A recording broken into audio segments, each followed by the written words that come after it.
প্রিয় professor doctor মালিকা মহাশয়কে সেই সঙ্গে অন্যান্য অতিথিদের এই অংশে অংশগ্রহণ করবার জন্য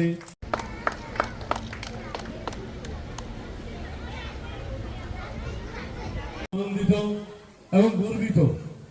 আমাদের আমি একটু পড়ছিলাম ওনাদের আর্টিকেল স্কুলের সম্পর্কে, সেখানে লেখা বলা হয়েছে যে তাদের আর্থিক অবস্থার উপর ভিত্তি করে যে তাদের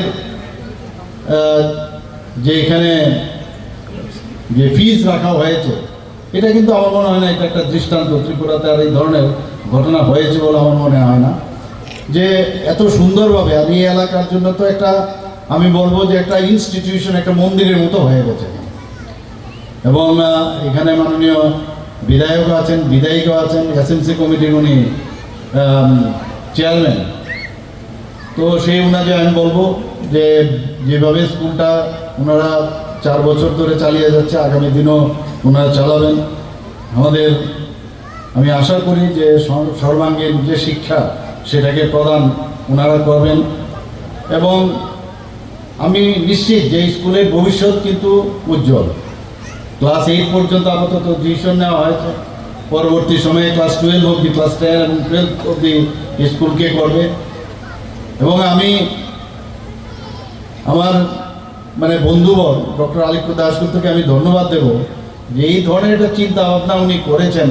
ওনার যে স্বর্গীয় স্ত্রীর নামে লিপিকা দাশগুপ্তের নাম দিয়ে, সত্যি মানুষ, আমরা তো কোনোদিন বাঁচবো না, কিন্তু কাজের মাধ্যমে কিন্তু আমরা বেঁচে থাকতে চাই।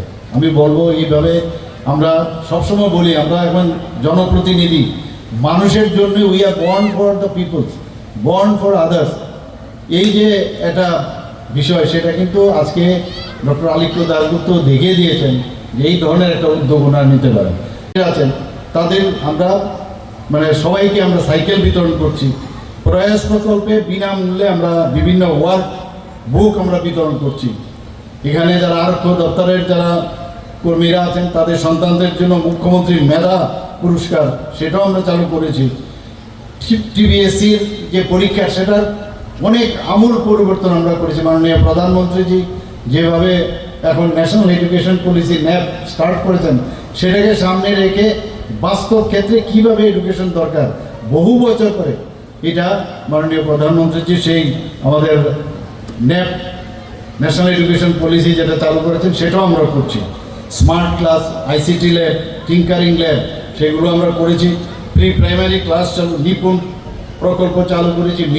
মিশন মুকুল, সেটাও আমরা শুরু করেছি। পিএমসি প্রকল্প, পিএম জনমন প্রকল্প, সিএম সহস্র সিএম পাঠ্যক্রম, এভাবে একের পরে আমরা পুরো এডুকেশনের আমূল পরিবর্তন করছি। আমাদের মনে আছে আগে আমরা যখন West Bengal board of secondary education থেকে আমরা পাস করেছি, ত্রিপুরার বোর্ডও ছিল না, ক্যালকাটা ইউনিভার্সিটি এখানে ছিল, আমাদের ত্রিপুরা ইউনিভার্সিটিও ছিল না, যেটা এখন সেন্ট্রাল ইউনিভার্সিটি হয়েছে। তো এটা আমূল পরিবর্তন হয়েছে। বাইরের থেকেও মানুষ আসছে এখানে, এডুকেশনের হাব এখানে তৈরি করার আমরা চেষ্টা করছি। বিভিন্ন বিশ্ববিদ্যালয়, প্রাইভেট স্তরেও বিভিন্ন বিশ্ববিদ্যালয় এখানে হচ্ছে, স্কিল ইউনিভার্সিটি হচ্ছে, ওপেন ইউনিভার্সিটি হচ্ছে, ধাম্মাদীপা ইউনিভার্সিটি, ইন্টারন্যাশনাল ধাম্মাদীপা ইউনিভার্সিটি হচ্ছে। বাইরের থেকে ত্রিপুরাতে এখন এত শান্তি প্রতিষ্ঠিত হওয়ার সুবাদে মানুষ চাইছে নর্থ ইস্টার্ন জোনের মধ্যে ওয়ান অফ দ্য ফাইনেস্ট যদি স্টেট থাকে, সেটা হচ্ছে ত্রিপুরা। মানুষ আসছে এখন, ইনভেস্ট করতে চাইছে। আজকে এখানে ভাষার শব্দ এই লোকটা উচ্চারণ করেছে। এই যে প্রীতির একটা ভাবটা নিয়ে এই স্কুলটা উঠে এসছে, I really thank to them. যেটা আগামী দিনে ইতিহাসের পাতায় লেখা থাকবে যে একটা CBSE school Kokborok, Bangla, English সমস্ত ভাষাতেই তারা শিক্ষা প্রদান করছে।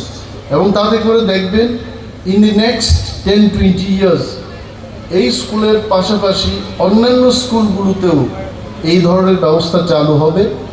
দেন উইল হ্যাভ দ্যাট, আমরা বলি যে এক ত্রিপুরা শ্রেষ্ঠ ত্রিপুরা বা বৈচিত্র্যের মধ্যে যে ঐক্য, যাই স্লোগান আমরা তুলি, এই স্লোগানটা কিন্তু সার্থক হবে।